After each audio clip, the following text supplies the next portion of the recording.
వారికి ప్రపంచంలో ఉన్న ప్రజలందరము కూడా ఒక తల్లి గర్భం నుండి వచ్చిన వారు.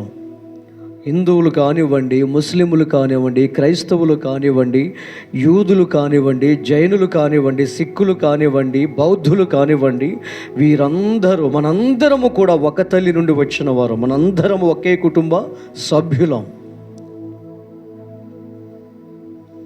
అలా అనుకున్న వారే యేసును నమ్ముకున్నవారు అని అర్థం. యేసును నమ్ముకున్నవారంటే అర్థం ఏంటి? మనందరము ఒకే కుటుంబ సభ్యులం.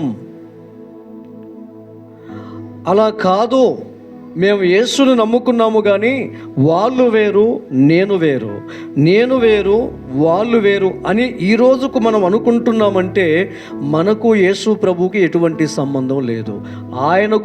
ఆయనిచ్చే పరలోకానికి మనకు అసలు సంబంధమే లేదు ప్రియులారా. కాబట్టి మీ మనసులో ఇంకేమైనా నాటుకుపోయి ఉంటే కులం అనేది చూడండి. అందరూ బాగుండాలనే మనసు మంచిదా? మేమే బాగుండాలి అనే మనసు మంచిదా? ఏది మంచిది? అందరూ బాగుండాలనేది మంచిదా? మేమే బాగుండాలనేది మంచిదా? చెప్పండి. తెలీదా? గట్టిగా చెప్పండి. అందరూ బాగుండాలనేది మంచిది. అందరూ బాగుండాలని కోరుకునేది ఎవరు కోరుకుంటారు చెప్పండి? అందరూ నావారు అనుకుంటేనే నేను అందరూ బాగుండాలనుకుంటా. అవునా కాదా? అందరూ నా కుటుంబ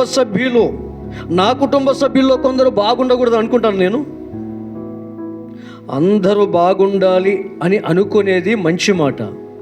అందరూ బాగుండాలి అని అనుకునేది ఎవరంటే అందరూ నా కుటుంబ సభ్యులు అనుకునేవారే అందరూ నావారు అనుకుంటారు. నేనే బాగుండాలి అనుకునేది ఎవరో తెలుసా? ఎవరు అనుకుంటారో తెలుసా? నా కులం అనుకున్నవారు నా కులస్తులు బాగుండాలనుకుంటారు. మిగతా కులస్తుల గురించి ఆలోచన వారికి ఉండదు. లోకములో ఉన్నది అదే. ఈరోజు మనల్ని పరిపాలించేది అదే. అది ఏ పార్టీ అయినా కానివో, కులాలుగా విభజించి పాలించకపోతే వారికి కుర్చీ ఉండదు. దాని కొరకు 24 గంటలు కుల ప్రస్తావన తీసుకొస్తారు వాళ్ళు. కులము లేకపోతే వారికి దిక్కు లేదు. మనందరం ఒకే కుటుంబ సభ్యులం ప్రియులారా. బైబిల్ చెప్తుందా మాట, సైన్స్ చెప్తుందా మాట. మనందరిది ఒకే కుటుంబం అయితే మనలో కులము కనిపించకూడదు.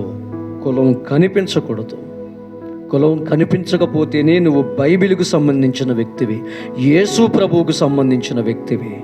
లోపల కులం అలాగే ఉంచుకొని బయటికి మేమందరం ఒకటే అనే మనసుంటే ఇక నిన్నెవరూ కాపాడలేరు. దెయ్యము నిన్ను చుట్టేసింది కులం అనే మత్తులో. నీ యేసు ప్రభువులో లేదది, నీ దేవునిలో లేదది. అది నీలో ఉందంటే దెయ్యము నిన్ను బలంగా వాడుకుంటుందని అర్థం.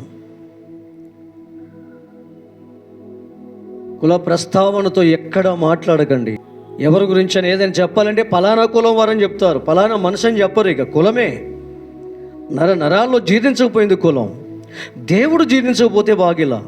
సంఘము, దేవుని మాటలు, దేవుని పద్ధతులు, దేవుని కార్యక్రమాలు ఇవి అసలు కనుసూపు మేరలో కనబడవు.